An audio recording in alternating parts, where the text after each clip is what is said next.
Material तो बहुत सारे थे स्टडी करने को, बट वो सारे मटेरियल सीक्वेंस में नहीं थे। तो स्टडी एग्री कोचिंग चंडीगढ़ पे मुझे सारे नोट्स मिले, जो भी वीडियोस मिले वो सारे सीक्वेंस में मिले। तो मुझे ये पता लगा कि हर सब्जेक्ट में कौन-कौन से टॉपिक्स होते हैं।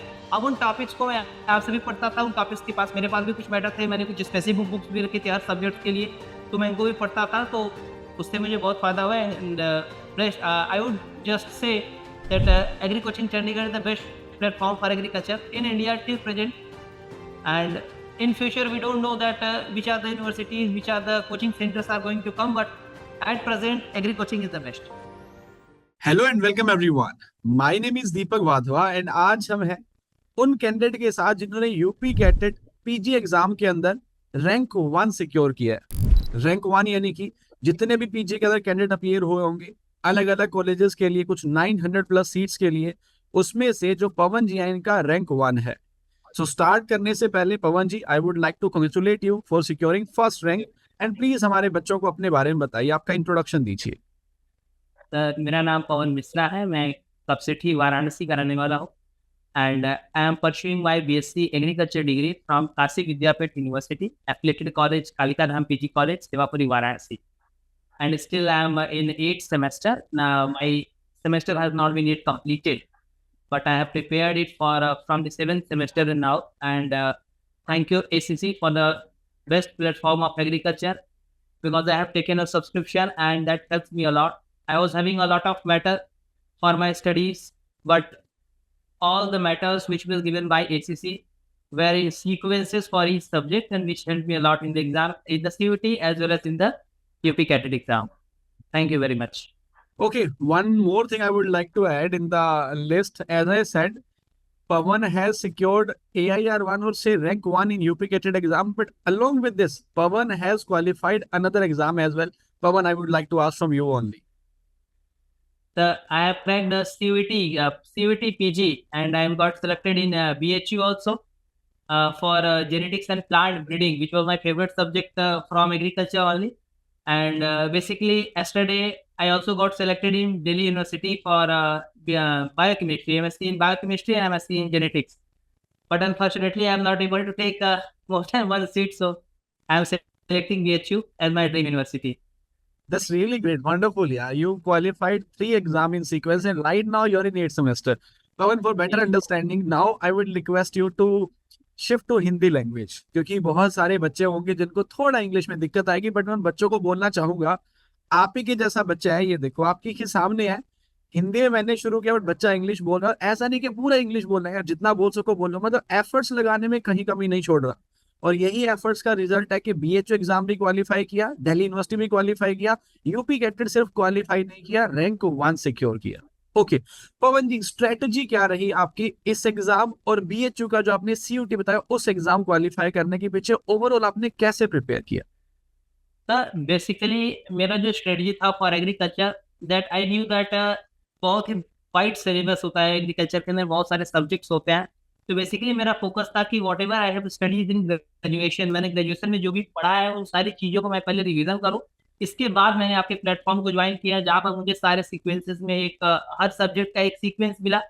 मैं पर डे क्लास लेता था। बेसिकली कभी कभी क्लासेस कुछ इश्यूज की वजह से छूट जाती थी, तो मुझे रात में डबल मेहनत करके 2-3 क्लासेस लेनी पड़ती थी, बट मैंने उसे कवर किया। And what ever the questions जो भी PPT में थे या जो भी आपने क्वेश्चंस टेलीग्राम ग्रुप में डाले थे, उनको मैं सॉल्व करता था। And this was all my strategy that every Sunday I used to revise everything which I have studied in 1 week. यही बेसिक प्रोग्राम था कि एग्रीकल्चर में आप 10 सब्जेक्ट्स को कवर करने के लिए आप ये नहीं सोच सकते कि आप एक सब्जेक्ट पढ़ने के बाद उसको लास्ट में रिवीजन करेंगे।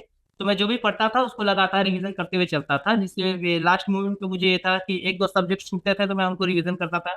बेसिकली कुछ सब्जेक्ट्स मेरे बहुत ही मेरे लिए बहुत आसान था, बिकॉज मेरा वो बैकग्राउंड था क्लास 12 के अंदर, जैसे जेनेटिक्स था, और इसीलिए मैंने जेनेटिक्स को ही चूज़ किया BHU के अंदर। एंड कुछ सब्जेक्ट्स ऐसे थे जो मुझे हार्ड लगते थे, जैसे कि एग्रीकल्चर इकोनॉमिक्स, जो सर आपने पढ़ाया तो बहुत अच्छी तरीके से समझ में आया, काफ़ी क्वेश्चंस उससे हमें मदद मिली CUT PG में भी। And I was preparing for the CUT PG, but I knew that इसका जो सिलेबस UP कैडेट का सिलेबस जो है वो बहुत ही इन कंपैरिजन टू CUT थोड़ा हल्का सिलेबस है।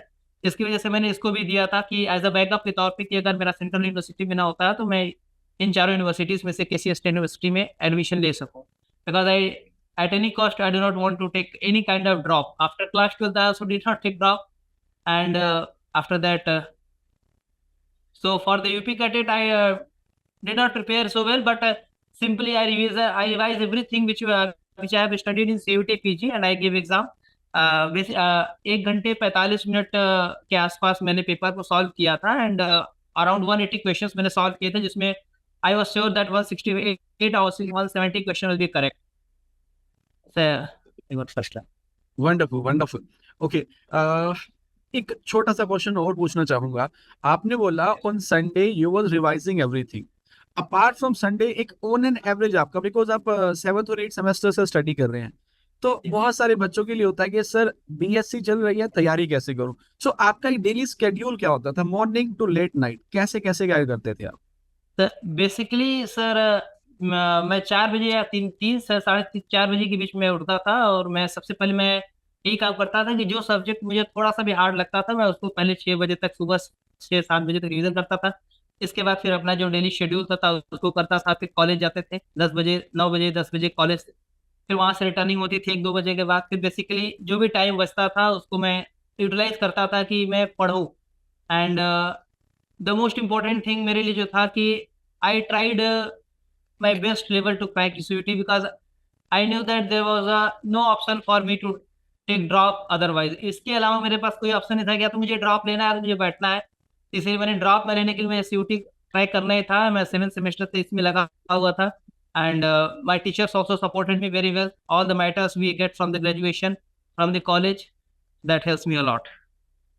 Thank you 8 से 10 घंटे की पढ़ाई मैं 8 से 10 घंटे की पढ़ाई मैं डेली करता था, एंड जिस दिन रिवीजन होता था उसमें 12 से 14 घंटे भी कभी कभी हो जाते थे संडे को. Okay, thank you so much. मैं पवन की बातों को समराइज करना चाहूंगा. 2-3 बातें जो इनकी तैयारी, इनकी प्रिपरेशन के अंदर लोगों से अलग है. First of all, he is very clear. वो कहते हैं ना कि समय के पास इतना समय नहीं कि वो तुम्हें दोबारा समय दे. तो पवन क्लियर है कि at any cost he don't want to take any drop. साल खराब नहीं करना है उसे, है ना, एनी हाउ सेलेक्ट होना ही होना है. Second, he is determined and hard working. 3:30 से 4 बजे उठ जाना. फिर देखो स्ट्रेटजी के अंदर उस सब्जेक्ट को सबसे पहले उठाना जो सबसे ज्यादा डिफिकल्ट है, because morning time is something जब हमारे पास सबसे ज्यादा एनर्जी होती है. इस एनर्जी को ऑब्वियसली डिफिकल्ट सब्जेक्ट के लिए यूज करो, बाकी बाद में पढ़ लो. तो हार्ड वर्किंग है, डिटरमाइंड है, एंड गोल पहले से क्लियर है कि मुझे ये वाला करना है. आपके सामने है. मैंने इससे पहले पवन एक ना AI जो रैंक 4 है स्टूडेंट, उसका भी इंटरव्यू रिकॉर्ड किया. वो भी मैं जब यूट्यूब पे डालूंगा तो बच्चों को देखा. उसका भी सेम कहना था कि उसने AFU की तैयारी की है, यूपी कैटेट की तैयारी नहीं की, पर रैंक 4 लिया. आपका कहना है कि COT की तैयारी करी, यूपी कैटेट करी नहीं, बट रैंक 1 लिया. तो इस बात से बच्चे सारे समझ रहे होंगे कि आप अगर डिटरमाइंड और गोल ओरिएंटेड है ना, बस लगे रहिए. डेफिनेटली हार्डवर्क करना पड़ेगा, अपने आप को लोगों से यूनिक बनाना पड़ेगा. हार्डवर्क का रिजल्ट आपको 100% मिलेगा. Okay Pawan, I would like to ask one more question from you. जो लोग तैयारी कर रहे हैं, इस वीडियो को देख रहे हैं जो लोग, तो ऑब्वियसली वो तैयारी कर रहे होंगे, उनको किन किन बातों का ध्यान रख के कैसे तैयारी करनी चाहिए? बेसिकली सर, अगर आप एग्रीकल्चर को लेते हैं तो एग्रीकल्चर में कुछ सब्जेक्ट्स ऐसे होते हैं जिन पर आपका पहले से कमांड होता है, फिर इंटरेस्ट होता है, और कुछ सब्जेक्ट्स ऐसे होते हैं जो जनरली लोग टच नहीं करना चाहते, जैसे कि एंटोमोलॉजी हुआ, इकोनॉमिक्स हुआ, एक्सटेंशन हुए, स्टैटिक्स हुआ.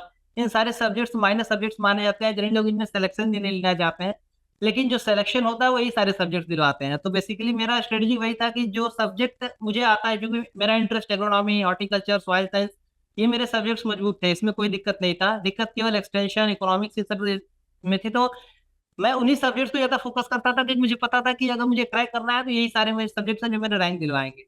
तो अगर आप तैयारी कर रहे हैं तो आपको ये देखना होगा कि सबसे पहले आपका जो बेसिक सब्जेक्ट कौन से आपके मजबूत है, आप उनको रिवीजन करते चलिए, और जो आपके सब्जेक्ट्स मजबूत नहीं है उन पे आप ज्यादा टाइम फोकस करिए. परफेक्ट. हर वीडियो से, क्योंकि मैं तो वो इंसान हूँ जो सारी वीडियो रिकॉर्ड करता है, घूम फिर के बात यहीं पे आती है कि आज के टाइम में कॉम्पिटिटिव एग्जाम क्वालिफाई करने के लिए मेजर सब्जेक्ट्स को माइनर मानिए और माइनर सब्जेक्ट्स को मेजर मान के चलिए. क्या मैं ठीक बोल रहा हूँ? यस सर, यस सर, बिल्कुल सही सर. और यही स्ट्रेटजी भी होनी चाहिए, क्योंकि लोग उन सब्जेक्ट्स पे ज्यादा फोकस करते हैं जो उन्हें आता है, क्योंकि जो आता है वो तो आपको आएगा ही, जो नहीं आता आपको उस पर काम करना होता है. Obviously obviously. ओके पवन, लास्ट क्वेश्चन पूछता हूँ, यूपी कैटेट का नहीं है ये. आपका एग्री कोचिंग चंडीगढ़ के साथ एक्सपीरियंस कैसा रहा? बहुत बढ़िया एक्सपीरियंस रहा सर. एंड बेसिकली मेरे पास, मैंने बोला पहले कि मटेरियल तो बहुत सारे थे स्टडी करने को, बट वो सारे मटेरियल सीक्वेंस में नहीं थे। तो स्टडी एग्री कोचिंग चंडीगढ़ पे मुझे सारे नोट्स मिले, जो भी वीडियोस मिले वो सारे सीक्वेंस में मिले। तो मुझे ये पता लगा कि हर सब्जेक्ट में कौन कौन से टॉपिक्स होते हैं। अब उन टॉपिक्स को मैं आपसे भी पढ़ता था, उन टॉपिक्स के पास मेरे पास भी कुछ मैटर थे, मैंने कुछ स्पेसिफिक बुक्स भी रखी थी हर सब्जेक्ट के लिए, तो मैं इनको भी पढ़ता था। तो उससे मुझे बहुत फायदा हुआ। And I would just say that agree coaching Chandigarh is the best platform for agriculture in India till present. And in future, we don't know that which are the universities, which are the coaching centers are going to come, but at present, agri coaching is the best. Thank you so much for your wonderful feedback, and I would like to congratulate you once again for securing rank 1. And Pawan, one more request: in case if someone is writing a comment below this video on YouTube and they are asking for your guidance, so please take a little bit of your important time to answer them, because your answer to your one line can help them to qualify the exam.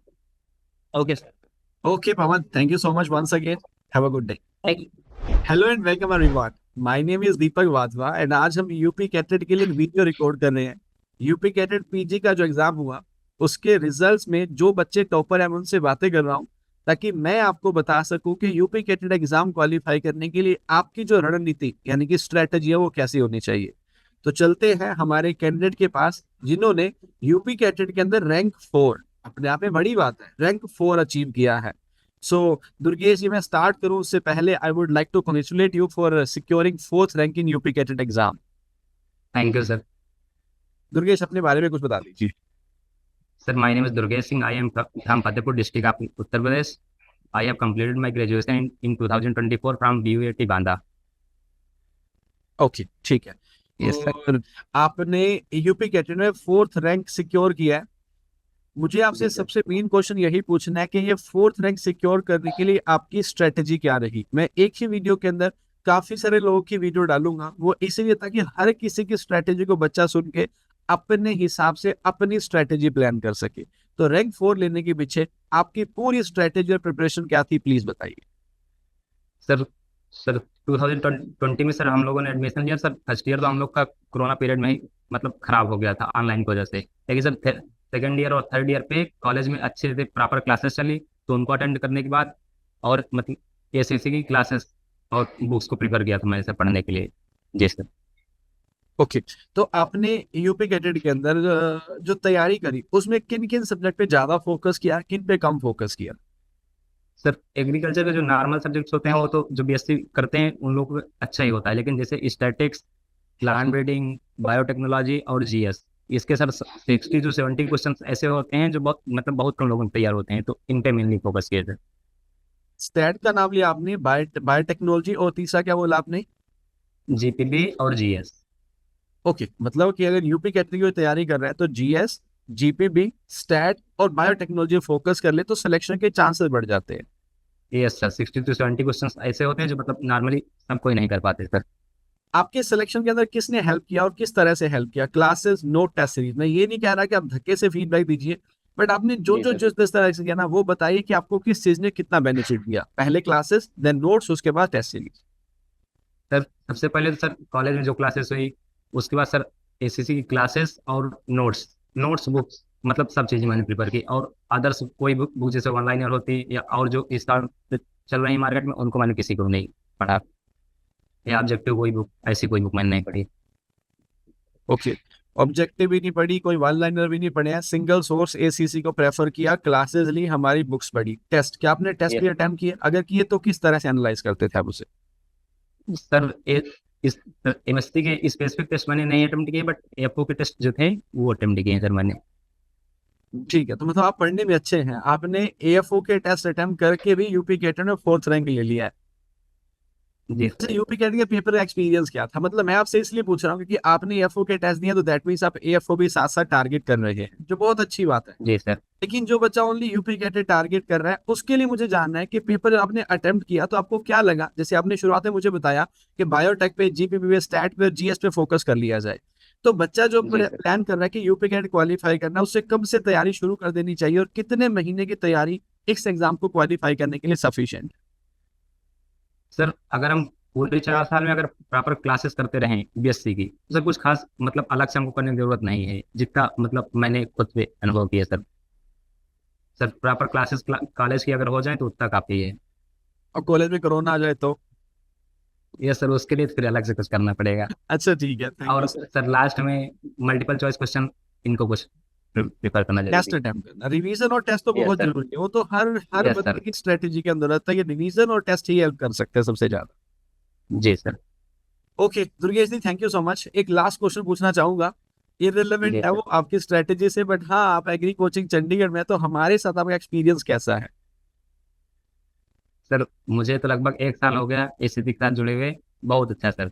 YouTube पे जो classes चलती हैं या app पर test series बहुत अच्छी होती है sir. Okay thank you so much. और सर जी। जी सर यूपी कैडेट की जो अभी आप मैराथन चला रहे थे वो सर बहुत अच्छी थी। खासकर जैसे नमन मैम और पल्लवी मैम। जी sir. Thank you so much. Okay जी सर। देखिए उस बंदे का रैंक 4 है, स्ट्रेट फॉरवर्ड है वो, यही निशानी होती है पढ़ने वालों की। क्या पढ़ने वाली निशानी?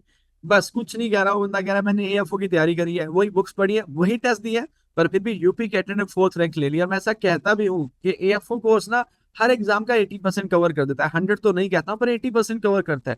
उसी एएफओ जी को सर। पढ़ के यूपी कैटेट के अंदर अच्छा खासा रैंक सिक्योर कर लिया है, और साथ साथ एएफओ को भी टारगेट कर रहा है। बस आप भी ये चीज ध्यान रखिए, जहां पढ़ रहे हैं, जो भी पढ़ रहे हैं, बस अपना विजन क्लियर रखिए कि बहुत ज्यादा नहीं पढ़ना, लिमिटेड पढ़ना है। जितना पढ़ लिया उसको रिवाइज करने के, जो पढ़ा है वो अच्छे से आना चाहिए, और रिवीजन के बाद टेस्ट अटेम्प्ट करके टेस्ट को एनालाइज करना है, जिससे आप अपनी परफॉर्मेंस का पता लगा सके। दुर्गेश जी क्या मैं सही बोल रहा हूँ? जी सर। जी सर। ठीक है। तो लास्ट एक छोटी सी रिक्वेस्ट है आपसे कि अगर कोई आपके यहाँ से, आपके कॉलेज से, आसपास से कोई बच्चा देख के आपको मैसेज करेगा, हमारी वीडियो के नीचे कमेंट करेगा, तो उसको रिप्लाई जी जरूर सर। कीजिएगा, बिकॉज आपका रिप्लाई उसके सिलेक्शन के अंदर उसे हेल्प कर सकता है। Yes sir. Okay Durgesh ji, thank you so much for your time, congratulation once again. मिलेंगे नेक्स्ट वीडियो में। Jai Hind, Jai Bharat. Hello and welcome everyone, my name is Deepak Wadhwa, and हमारे नेक्स्ट कैंडिडेट जो हैं यश कुमार हैं। यश जिन्होंने यूपी कैटेट के अंदर 17th रैंक सिक्योर किया है। Before I start this conversation, Yash मैं आपको बधाई देना चाहूंगा 17वां रैंक हासिल करने के लिए। Thank you sir. अपने बारे में प्लीज बताइए। मेरा नाम यश कुमार गुप्ता है, मैं प्रॉपर कानपुर से बिलोंग करता हूँ। मेरा BSc honours horticulture CSA university Kanpur से कंप्लीट हुआ है। अब सर के आशीर्वाद लोग से सर 17वां रैंक आई है, तो वापस से पुनः कानपुर में एडमिशन लेंगे। और सर के कोर्स जो कि मैंने लिया था वो उससे काफ़ी यूजफुल हुआ मेरे को। कम समय में सर ने बहुत अच्छी तैयारी कराई है, सर ने कोई प्रेशर नहीं लेने दिया, सर की पूरी टीम ने पूरा गाइडेंस दिया है। कभी भी कोई भी डाउट हो सर से पूछा है, तुरंत उसका रिप्लाई मिला है। और सर की आशीर्वाद से आज फिर से पुनः कामयाबी को प्राप्त किया है। हमारी गाइडेंस, आशीर्वाद, दुआएं हमेशा आपके साथ रहेगी, और हम चाहेंगे कि सर यूपी कैडेट के अंदर भी इसके बाद भी आप जो टारगेट कर रहे होंगे वहां पे भी 17वां नहीं, अब तो टॉप 5 के अंदर रैंक आना चाहिए, ताकि मैं फिर से इंटरव्यू रिकॉर्ड करूँ जहाँ मैं बताऊँ लोगों को कि यश का मैंने 1 साल पहले रिकॉर्ड किया था इंटरव्यू, आज फिर से जी यश। सर। ओके। यश आपका ये जो यूपी कैटेट का एग्जाम प्रिपरेशन था, इसके बारे में पूरा बताइए, कब शुरू किया, कैसे कैसे पढ़ाई करी, और कैसे एग्जाम क्वालिफाई किया और एक अच्छा रैंक हासिल की? सर जैसे कि मैंने सेमेस्टर वाइज थोड़ा स्टडी किया था, फिर आपका कोर्स लिया सर मैंने दिसंबर में। फिर उसमें काफ़ी अच्छी फैकल्टी थी सर, सब एक एक टॉपिक अच्छे से समझाया, तो उससे काफ़ी हेल्प मिली। प्रॉपर नोट्स अवेलेबल थे जो केवल सर आपके ऐप में अवेलेबल रहते हैं, और उसको सर डाउनलोड फॉर्म में दे दिया, उससे काफ़ी इजी रहे, नोट्स बनाने में टाइम वेस्ट नहीं हुआ सर। और आपके लोगों की मदद से सर आज यह मुकाम हासिल हुआ। Thank you so much. खैर मुकाम हमारी वजह से हासिल नहीं हुआ, हम तो सबको गाइड करते हैं, मुकाम हासिल होता है माँ बाप के आशीर्वाद से और आप जैसे बच्चों की मेहनत से। यस बस सर। रास्ता दिखाने वाले होते हैं, चलना आपको ही है, हम बस चलाना सिखा सकते हैं आप। Yes sir. ओके। ये जी क्लासेस, नोट्स और जो आपका टेस्ट रहे, आपने इनको किस तरह से यूज किया रिवीजन करने के लिए, या फिर टेस्ट रिटर्न कैसे करें, और क्या आपकी स्ट्रेटेजी रही इन तीनों पार्ट के अंदर, क्लासेस, नोट्स और टेस्ट सीरीज? सर जैसे कि मुझे सर सब मैनेज करना रहता है सर, मेरा फैमिली बिजनेस बैकग्राउंड से है। तो आपके सर क्लासेस में ये रहता है सर कि टाइम बहुत कम लगता है, 2 घंटे में काफ़ी इतना समझा देते हैं कि आपके 8-10 लेक्चर में सर एक सब्जेक्ट कंप्लीट हो जाता है। उससे काफ़ी सर रिलीफ मिला, और सर उससे काफ़ी अच्छी तैयारी हुई, हमको कहीं भी कुछ और नोट्स नहीं देखने पड़े, सर ने जो पढ़ाया है हमने वही पढ़ा है। और सर के जो नोट्स थे उससे पढ़ा है हमें, और कोई किसी प्रकार के कहीं से गाइडेंस लेने की ज़रूरत नहीं पड़ी है। इसलिए सर की टीम का बहुत बहुत धन्यवाद है। और सर घर से हमारे कोई प्रेशर नहीं था सर कि आज पढ़ना ही है, अगर आपका मन नहीं है तो ना पढ़िए। तो सर कंटिन्यू 3-4 घंटे पढ़ना इनफ है। आपको ये नहीं कि दिन में 8-10 घंटे पढ़िए, आप 6 महीने 3 घंटे 4 घंटे पढ़ लीजिए, आपकी तैयारी कंप्लीट हो जाएगी। सर लोगों की मेहनत रहती है और आपकी मेहनत रहेगी, आपका सिलेक्शन जरूर होगा। Thank you so much. जब जब बच्चा स्ट्रेटेजी बताता है तो मैं हर किसी को गाइड करता हूँ कि इसकी स्ट्रेटेजी में क्या इम्पोर्टेंट था। तो बाकी लोगों का मैंने बोला, जब इंटरव्यू रिकॉर्ड किया तो मैंने तब भी बताया यस की स्ट्रेटेजी में जी क्या सर। स्पेशल बात है, वो ये कि फ्री माइंड है, घर वालों की साइड से कोई प्रेशर नहीं है। एंड मैं सबको बताना चाहूंगा ये बात भी बहुत इंपॉर्टेंट होती है। अगर आप इस चिंता को लेके पढ़ेंगे ना यस सर। मेरा सिलेक्शन होगा कि नहीं होगा, तो आप पढ़ेंगे तो 10 घंटे, लेकिन 5 घंटे का भी सीख नहीं पाएंगे। और अगर फ्री माइंड होकर यस सर। पढ़ेंगे ना कि 4 घंटे पढ़ाई करिए लेकिन रिलैक्स होकर पढ़िए, तो 6 घंटे की पढ़ाई आप उतने में कर लेंगे। तो शायद उसके पास वही है कि रिलैक्स है, कोई चक्कर नहीं है, अच्छे से स्टडी किया। जी या सर। तो इसका सिलेक्शन हुआ होता है 700-800 रैंक यस। होता, फिर तो मान लेता कि चलो नॉर्मल सा सिलेक्शन है। पर रैंक भी यस सर। 17 है, तो 17 रैंक लेना उतना आसान नहीं था। ओके, ये लास्ट क्वेश्चन आपसे पूछना चाहूंगा, जो बच्चे इस समय तैयारी कर रहे हैं आपकी वीडियो को जो देखेंगे, उनको तैयारी कैसे जी करनी सर। तो तैयारी पहले तो बिल्कुल रिलैक्स रहना चाहिए, कोई प्रेशर नहीं होना चाहिए रैंक का, और दूसरे क्या कर रहे हैं उससे बिल्कुल कुछ लेना देना नहीं होना चाहिए। क्योंकि मेरे सारे दोस्त, क्योंकि सुबह से 6 घंटे लाइब्रेरी और शाम को 6 घंटे लाइब्रेरी, 12 घंटे पढ़ के भी 1000 रैंक के आसपास है। तो आपको बस 3-4 घंटे पढ़ने हैं, प्रॉपर नोट्स बनाइए और जितनी क्लास लें उतनी मन से लें। और आपको एक दो सब्जेक्ट टफ लग रहे हैं तो उस पर भाई कम फोकस करिए। जैसे मेरे लिए एंटोमोलॉजी टफ था, तो मैंने बस उसमें एक रीडिंग लगाई है, तो उसमें मेरा टाइम वेस्ट नहीं हुआ है सर। और बाकी जिसकी सर जैसी तैयारी रहती है वैसा उसको परिणाम मिलता है। इसके लिए सबसे खास बात ये है कि आपको रिलैक्स रहना है। बस 3 या 4 घंटे, ये नहीं कि आपको, मैंने देखा है कुछ बच्चों को बुखार है, तबीयत खराब है, तब भी उस दिन भी 10 घंटे पढ़ रहे हैं, तो वो आपका टोटली वेस्ट है। आपको उसमें पहले आप अपने आप को इम्प्रूव कीजिए, आपकी जहाँ कमजोरी है वहाँ पे फोकस कीजिए। काफी लोग हैं कि केवल 3-4 सब्जेक्ट पढ़ने के चक्कर में रह गए, उसमें कम सिलेक्शन हुआ है। सर ने माइनर सब्जेक्ट भी पढ़ा है, हमने उस पर फोकस किया था सर, इस वजह से काफी हमको इम्प्रूव मिला है सर। और हिस्ट्री के क्वेश्चन किसी को नहीं आ रहे थे, डेली के किसी को नहीं आ रहे थे सर, उससे काफी फायदा मिला है। थैंक यू सो मच यश, आपने वीडियो तो दे ही दिया हमें, तो हम ऑनलाइन इसे पब्लिश करेंगे। बट मैं अगली बार जब कानपुर आऊंगा तब आपको वहां पे बुलाऊंगा, हमारे जो कानपुर जी ब्रांच के सर। स्टूडेंट होंगे उनको भी गाइड करने के लिए। ठीक सर। और आप अपनी मुकामी ऐसे बढ़ते रहिए। आपने भी यूपी कैटेट के अंदर एक अच्छा रैंक हासिल किया, बट मैं आपको तो सर। प्रे करूंगा और आपको सजेस्ट भी करूंगा कि ऐसे ही हर एग्जाम के लिए टारगेट करते रहिए। और मैं वेट करूंगा मैं ये साथ एक और इंटरव्यू रिकॉर्ड करूं जहाँ पे किसी और एग्जाम, या किसी और एग्जाम को भी टारगेट कर रही है। तो वो भी next target sir UPTA. Very good है ना, यूपीटीए के अंदर वैकेंसी भी अच्छी खासी है, तो अच्छे से टारगेट कीजिए। जी जब सर। आएगा तो फिर आपको मिलूंगा। I wish you all the best and thank you so much for your time. जय Hind, Jai Bharat. Thank you sir. Hello and welcome everyone. My name is Deepak Wadhwa and again I am with one more candidate. इनका नाम है यश यादव और इन्होंने secure किया है 25th rank UP CATET exam के अंदर। यूपी कैटेट एग्जाम में क्या आता है, कैसे आता है, सारा डिस्कस करेंगे। But before I start this conversation, Yash, I would like to congratulate you for securing 25th rank. Thank you, sir. And Yash please अपने बारे में थोड़ा बता दीजिए। Myself, Yash Yadav. I belong to Jhansi, Uttar Pradesh. I have completed my graduation from Bundelkhand University, Jhansi. And my father name is Santosh Singh Yadav, and he is a manager in transport company. And your brother name is जय Yadav. Yes, sir. My brother name is Jay Yadav, who is currently working as a field officer of Kanpur district. अच्छा, मैंने इसके brother का नाम इसलिए लिया, मतलब मुझे बहुत अच्छा लगा। आज कल जब रिजल्ट आया, मैं वीडियो तो अगले दिन रिकॉर्ड कर रहा हूँ, यूट्यूब पे शायद 1-2 दिन बाद जाएगी ये वीडियो। यश मेरा स्टूडेंट है, इसका भाई जय भी मेरा स्टूडेंट है। यश ने मुझे बाद में मैसेज किया, पर जय ने इससे पहले मुझे मैसेज कर दिया। जय जो इस टाइम पे इफ्को के अंदर वर्किंग है और कानपुर के अंदर पोस्टिंग है, बिलोंग करते हैं ये झांसी से।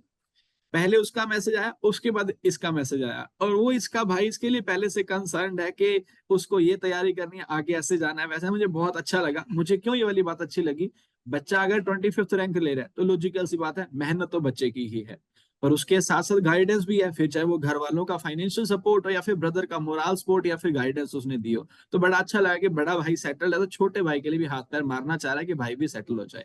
ओके, आपने 25th रैंक सिक्योर किया है, तो आपकी जो 25th रैंक सिक्योर करने के पीछे स्ट्रेटजी रही यूपी कैटेड में, ये क्या थी? स्ट्रेटजी सर मेनली मेरी माइनर सब्जेक्ट पर ज्यादा थी, तो मैंने एग्रोनॉमी सॉइल हॉर्टिकल्चर से ज्यादा एक्सटेंशन इकोनॉमिक्स और एंथ्रोपैथो पे फोकस किया है सर। और लास्ट के टाइम पे मैंने एग्रोनॉमी हॉर्टिकल्चर सॉइल को सोल छोड़ के बाकी सारे सब्जेक्ट पढ़े थे डीपली। और सर एसीसी की स्टडी मटेरियल से मैंने सेमेस्टर वाइज अपनी स्टडी कंटिन्यू करी थी, जिसने मुझे काफी हेल्प किया बाद में, क्योंकि लास्ट में सर मेरे कॉलेज वालों ने रेगुलरली बुलाया था, तो उतना रिवाइज रिवीजन नहीं था, लेकिन सेमेस्टर वाला हेल्प कर गया मुझे कहीं ना कहीं। Okay, perfect. तो आप कब से इस एग्जाम की तैयारी कर रहे हैं? सर एग्जाम की तैयारी तो 1 महीने ही करी है सर वैसे, लेकिन सेमेस्टर से सर जो पढ़ते थे तो वो थोड़ा बहुत याद रहता था। तो आपने बोला कि आपने हमारे कोर्स से तैयारी की, तो ये कोर्स आपने कब ले लिया था? सर एएफओ का कोर्स सर मेरे पास 2 साल से था, जिससे मैं अपने सेमेस्टर के जो कोर्सेज था उसी से कवर करता था, कॉलेज बड़ी कम जाता था, जिसने मुझे काफी हेल्प किया बाद में। मतलब आपने कॉलेज वाले कोर्सेज हमारे कोर्स से पूरे किए, बट कोर्स हमारा हाँ एएफओ का लिया, तैयारी एएफओ की करी, और सिलेक्शन आपने यूपी कैटेड में भी ले लिया साथ में। सर एमएससी वाले में भी मतलब मैं एनरोल्ड था, लेकिन पहले से एएफओ वाले में था। That's wonderful. मतलब एक एग्जाम को टारगेट कर रहे हैं, बट इस तरह से टारगेट किया कि साथ में दूसरा एग्जाम भी क्वालिफाई कर लिया। तो थोड़ा मैं क्वेश्चन को यस सर। चेंज करता हूँ, क्योंकि आपने एएफओ का लेके यूपी कैटेड क्वालिफाई कर लिया, वो आपकी स्ट्रेटेजी और आपकी क्वालिटी और आपका हार्डवर्क है कि आपने एक एग्जाम के साथ सेकंड भी कवर कर लिया। पर सपोज अगर वो इस वीडियो को देख रहा है जो इस टाइम यूपी कैटेड एग्जाम की तैयारी कर रहा है, उससे क्या अप्रोच लेनी चाहिए? उससे सर माइनर सब्जेक्ट पर ज्यादा फोकस करना चाहिए, जैसे एक्सटेंशन इकोनॉमिक्स और जो प्लांट बॉटनी वाले सब्जेक्ट जैसे जेनेटिक्स प्लांट ब्रीडिंग वगैरह, तो सर आराम से क्वालिफाई हो जाएगा सर। ओके, मैंने भी आप सर। बोलना चाह रहे हैं कि सोशल साइंस में एक्सटेंशन इकोनॉमिक्स से ज्यादा फोकस करें। प्लांट वाले पार्ट में आपने बायोटेक्नोलॉजी बोला, जेनेटिक्स, प्लांट ब्रीडिंग बोला, और यूपी कैटेड के लिए एक सब्जेक्ट फिजियोलॉजी और ऐड कर दो, स्टैटिस्टिक्स। स्टैट से भी काफी स्टैटिक्स यस क्वेश्चन सर। आते हैं। Yes sir. ठीक है, ओके। सो आपने जब स्टडी किया तो आपका ये क्लासेस का, नोट्स का और टेस्ट का ये कैसा एक्सपीरियंस है, कैसे आपने किया? मैं ऐसा इसलिए पूछ रहा हूँ बिकॉज दो तरह के स्ट्रेटेजी होते हैं। एक तो ये कि ज्यादा से ज्यादा पढ़ो जितना पढ़ सकते हो, या लिमिटेड पढ़ो बट बार बार रिवाइज करके टेस्ट दो। तो आपका अप्रोच कैसा रहा? सर मैंने तो बेसिकली क्लासेस को और नोट्स को मैक्सिमम रिवाइज किया है, कम से कम 3 बार पढ़ा था सर मैंने लास्ट मंथ ही। और सर टेस्ट में कम दे पाया था कॉलेज वालों के चक्कर में थोड़ा, लेकिन नोट्स को मैं मतलब बाय हार्ट याद थे मुझे सर। कितनी बार तो एस्टिमेटेड आपने रिविजन कर लिया था नोट्स का? नोट्स का सर पहले से देखा जाए तो 5 से 8 बार, और इस साल देखा जाए तो 3 बार। क्या बात है, मतलब 10 बार के आसपास आपने सारा रिवाइज कर रखा था। यस ओके, और एमएससी की सब्जेक्ट से आप करना चाहते हैं? Sir soils. ठीक है, फाइन। और जे एमएससी? जे यस। जेआरएफ भी सर सॉइल से डाला है मैंने। ओके, ठीक है। और एमएससी के बाद क्या करियर गोल है आपके? बिकॉज बीएससी कर ली, एमएससी कर लिया, उसके बाद आप क्या प्लान कर रहे हो, क्या करना चाहते हो? सर मोस्ट प्रोबेबली मेरा यही है कि फर्स्ट ईयर में अगर एएफओ क्वालिफाई हो जाए तो मैं एमएससी छोड़ दूंगा, क्योंकि उसी के लिए बेसिकली प्रिपेयर करने के लिए ठीक है, ठीक है, ट्राई ये कर रहा वीडियो हूँ। रिकॉर्ड हो रही है। ये वाली बात हम कंटिन्यू नहीं करेंगे, क्योंकि होगा तो इससे कुछ भी नहीं, बट कॉलेज को बुरा लगेगा। क्योंकि बहुत सारे कैंडिडेट आजकल ऐसे हो गए हैं कि वो एकदम गोल ओरिएंटेड है, कि गोल चाहिए। मैंने इससे पहले पवन मिश्रा का वीडियो भी रिकॉर्ड किया। पवन मिश्रा का मानना है कि मुझे रिसर्च फील्ड में जाना है, तो उसके लिए जरूरी है एमएससी करना, नेट करना, पीएचडी करना। पर जिसके लिए एक जॉब सिक्योरिटी या फिर एक जॉब ही चाहिए ना, there are so many opportunity which you can pursue after graduation. वैसा ही शायद यस। आप भी टारगेट कर रहे हैं, बट ठीक है, ऐसा नहीं बोलेंगे। आप हाँ सोयल करना चाहते हैं, आपका इंटरेस्ट है, बहुत अच्छी बात है ना? ओके, ठीक है। Yash Yadav, thank you so much. And आपके साथ साथ जय को भी थैंक यू सो मच, जिसने मुझे सबसे पहले आपका रिजल्ट शेयर कर दिया था। एंड हाँ, मुझे बहुत अच्छा लग रहा है ये कहते हुए कि जय आपके लिए उतना कंसर्न है, और ये बहुत इंपॉर्टेंट होता है। क्योंकि मैं जब एग्रीकल्चर वाले बच्चों को पढ़ाता हूँ ना, तो मुझे लगता है मेहनती सारे बच्चे हैं। कोई इस वीडियो को ऐसे तो टाइम पास के लिए देखेगा नहीं, यूट्यूब पे बहुत सारे शॉर्ट्स हैं, पर जो देख रहा है ना, वो मेहनती बच्चा है। बट द प्रॉब्लम इज उसके पास गाइडेंस ही नहीं होती है। तो ठीक है, यस। आपके पास जय ऑलरेडी है। कभी आपको लगे तो आप मुझे बोलिएगा, मैं आपको गाइड करूंगा। And I wish you all the best for your future. जो भी कर रहे हैं सोच समझ के कीजिए, और इसी तरह से जैसे आपने यहाँ पे एक अच्छा रैंक हासिल किया, हर फील्ड में आप ऐसे सिक्योर करते रहिए। Okay Yash, thank you so much for your time. Have a good day. Hello and welcome everyone. My name is Deepak Wadhwa, and आज हम एक कैंडिडेट के साथ जिन्होंने यूपी कैटेड एग्जाम क्वालिफाई किया है। मैं आपको यूपी कैडेट एग्जाम के बारे में बताऊंगा, बट उससे पहले चलते हैं हमारे कैंडिडेट के पास इनके इंट्रोडक्शन से। So before I start this conversation, Aman ji, I would like to congratulate you for getting a good rank in UP CATET exam. Thank you, sir. Thank you. Aman अपने बारे में Sir, बताओ। yes, sir. Sir, my name is Aman Gangwar and I am from Bareilly district, UP. My graduation BSc Agriculture completed from Purvaskar Ashram PG College, Prayagraj, and I secured 48 rank in UP cadet.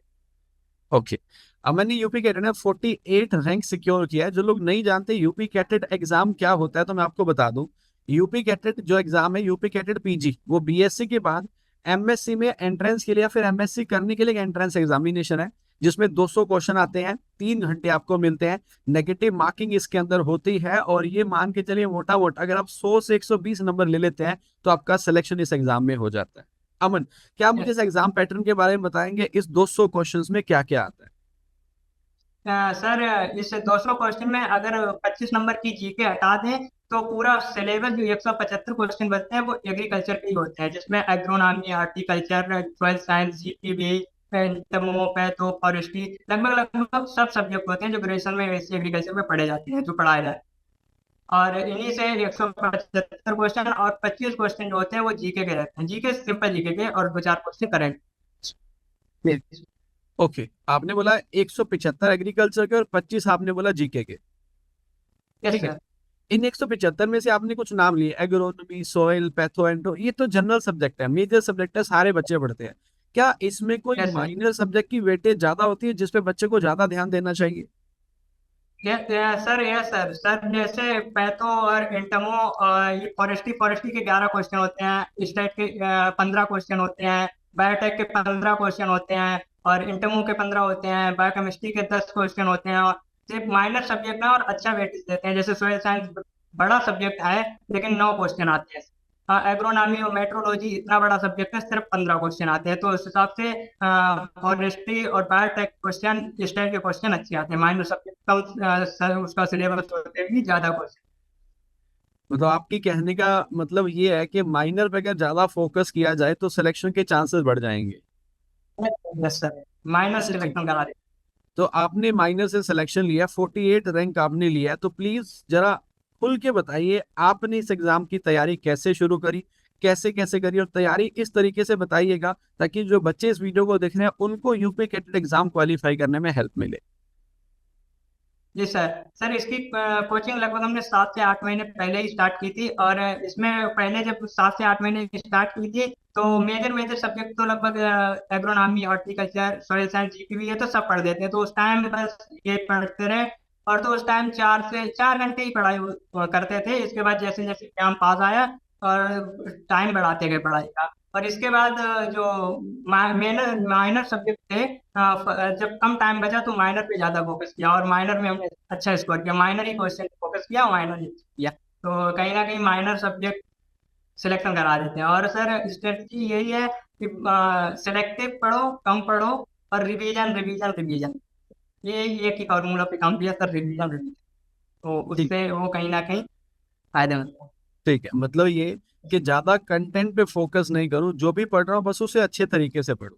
आपने classes Yes, की sir, बात yes. कर दी, notes की बात कर दी, क्या notes और classes और टेस्ट में कुछ इंपॉर्टेंट है वो हेल्प करते हैं? Yes sir, yes sir. Test सबसे ज्यादा, जब सर लास्ट का 1-1.5 महीने बचा था तो हम बस टेस्ट देते थे और उसका एनालाइज कर, क्योंकि उस टाइम तक हमने अपना सिलेबस कंप्लीट कर लिया था, माइनर भी कंप्लीट हो गए, तो उसके बाद टेस्ट उसको अटेम्प्ट करना और उसका एनालिसिस सबसे जरूरी है। वो करना, जो क्वेश्चन नहीं आ रहे हैं उनको तो जरूरी करना है, जो छोड़ दिए या जो इनकरेक्ट हुए हैं तो उनको देखना है। कहीं ना कहीं वो क्वेश्चन आते हैं, फंसते हैं, तो जो आ रहे हैं उनको तो छोड़ दो, कोई बात नहीं, एनालिसिस।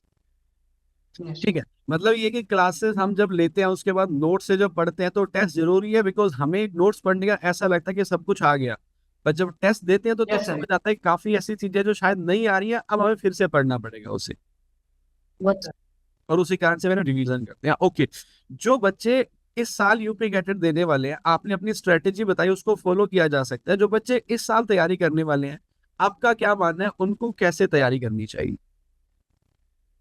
सर, उनको मेजर सब्जेक्ट तो लगभग ग्रेजुएशन में हम पढ़ते हैं तो वहां से तो हो जाता है मेजर। अगर माइनर पे ज्यादा फोकस किया जाए तो माइनर में अगर आप 5 से 10 क्वेश्चन भी एक्स्ट्रा कर लेंगे और किसी तो रैंक इम्प्रूव हो जाएगी। माइनर पे फोकस करना चाहिए और जितना हो सके उतना ज्यादा रिवीजन और टेस्ट एनालिसिस करना चाहिए।